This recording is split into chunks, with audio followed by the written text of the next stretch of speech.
Hi guys, maayong buntag. Karon akong anak ni gisapot tapod. Dili jud maintindihan kung unsa jud lang gusto. Ni ana jud siya pag disapot. Ano? Pero jud disapoton siya. Hindi maintindihan. Unsa ba gusto nimo? Unsa? Ha? Kasal sa'yo, disapot ka. Unsa ba imong gusto? Kaya lang jud akong bunso yang misaputon. Magaya akong pangalan dili sa puton. Alin? Kay ate yun.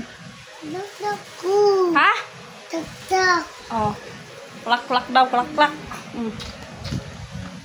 Lipot na kay mama. Umusirain yan kay ate mo yan, ha? Opo. Sa puton.